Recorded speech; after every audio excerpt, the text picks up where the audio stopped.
Welcome to Deep Thought. The elite builds fences. Now, I'm gonna tell you what. Whether you call them the elite, the they, the Illuminati, amphibians, lizards, whatever you call them, Majin Buu and them, whatever you call the theys, right? The elite. Understand something. A reality is they don't control anything. They don't control anything. Like people got this thing like they controlling people directly and all of that. They couldn't. They really couldn't.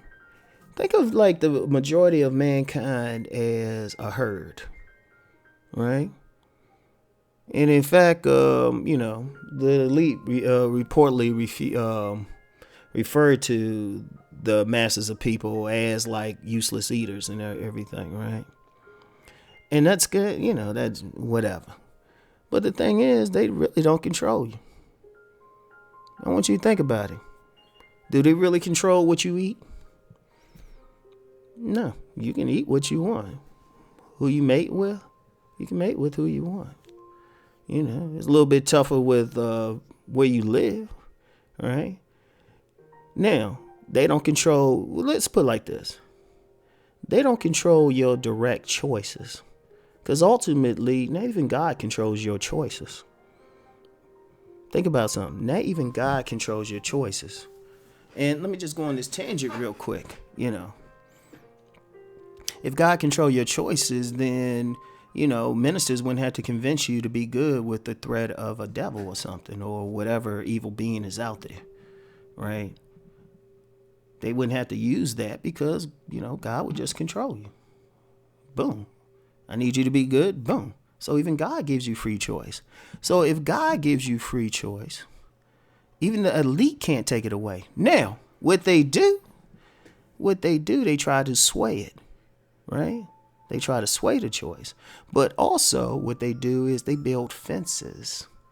See, when you want to keep a herd of cattle or a herd of sheep, whatever, you can't really control, you can't really control the individual choices.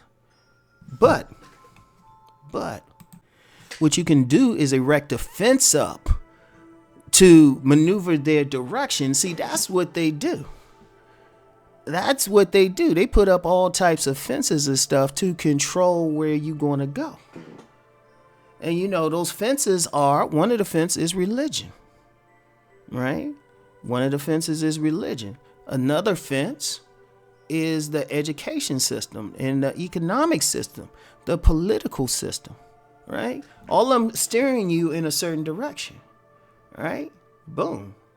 Right? The media is saying, hey, you should do this, right? So they set up fences. And, sometimes I've seen a picture of some dogs, some sheepdogs herding the sheep into like the pens and everything. Well, you have some people out there, they basically sheepdogs, they're shepherds.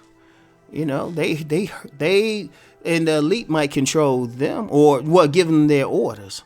Those are the police forces. Those are the laws and the rules. That's all they do.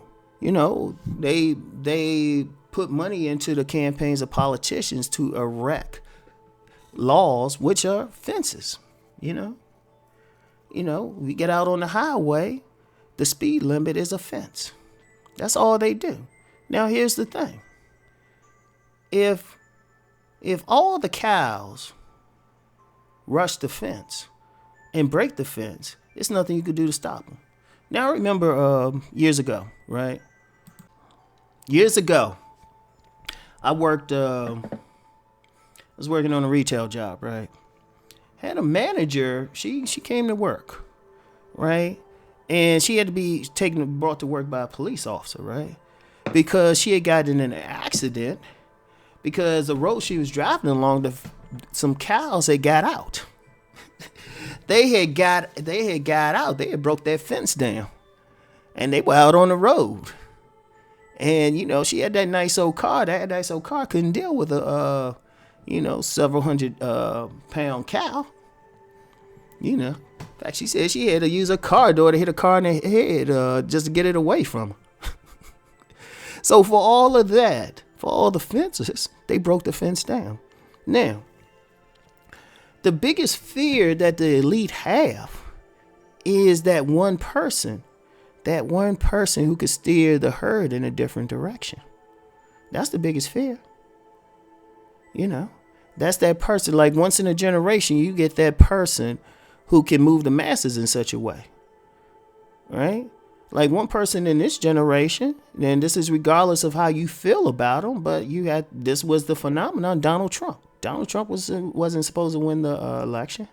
He should have been able to compete, but he tapped into a major part of the herd and what they wanted. So a powerful person is not always the one with money. It's the one who can move the herd in a certain direction. It's the person that can tell the herd, hey, let's break these fences down. My mentor told me about, he grew up on a farm, Master Yao. He grew up on a farm. And he told a story about this one alpha bull. This one alpha bull named Brutus. And somehow Brutus was able to break down a couple fences and they were trying to escape. He said it took all the men in the community to get those cows back in order. But that's the thing. That's what the elite do. They don't have control over you. Everybody's like they so powerful, but it's a few people. I'll give you an example. The Lion King. We're about to have a live action Lion King, right? Mufasa was powerful, man. I mean, come on. James Earl Jones's voice. In fact, I'll tell you a powerful combination. This is a tangent, though. A show where some movie or something, voiceovers with James Earl Jones and Morgan Freeman. You imagine some show got those two doing some voiceovers? That's a powerful voice show. But anyway, back to the regularly scheduled program. Mufasa was powerful, but when that herd stampeded, he couldn't do anything with it. And that's one thing the elite do fear. All this stuff, all this money stuff, a lot of times, a lot of money is spent to keep the people distracted. Because if people really think about it, they'll overrun some of these rich places. That's why you have some gated communities out there that probably armed better than some forts in the world. That's to keep the people from stampeding. Because if you have the masses trying to change something, if you have a critical mass of people who decide to move in a certain direction, you change the government. Like I used the example of Donald Trump, but a more dramatic example was during the 60s. That was a movement of the herd. That's why Martin Luther King Jr. was really shot. That's why, because he had the power. He was crossing over. He was crossing over, and he couldn't be bought out. See, one thing now, anybody with the capability of moving a herd like that usually get bought out one way or the other and put in a financial position where they don't want to change anything. And then you might have a situation like they had in the book Animal Farm, where that person who was against the system all become, you bring them into the system and it's like, boom. And in fact, that's something that's been the biggest since the 60s. That's been the biggest thing to keep the people down. You find that one leader and you just put them in a position where you give them some money. You give them some money, you kind of make them part of the system. All of a sudden, you don't want to change anything. Instead of being Brutus and leading you to break down those fences, they say, hold up, Brutus, well, we'll give you a little bit more hay or something. Shoot, you want those fine cows over there? You think you're getting some? We got some finer cows over here. We'll give you all this, but you just got to leave the fence in place. And somebody be like, okay. Seriously. Because most leaders who lead any type of movement or anything really just wanted inclusion in the other one. They just wanted some power. And some people say, just pay the dude. Like if I get real big, I know I've gotten big when somebody offered me $1 million for something or $2 million. Because they try and bring me into something. Right now, nobody's doing that. So I'm under some radars, but that's just how they deal with it. They was like, man, we don't need it. Shoot, we can put a bullet in them, or we can just give them like $10 million. Boom. So anyway, that's all for now. Remember, and for all the agents and stuff listening, I like the system the way it is. I just want a big butt woman. Peace and blessings.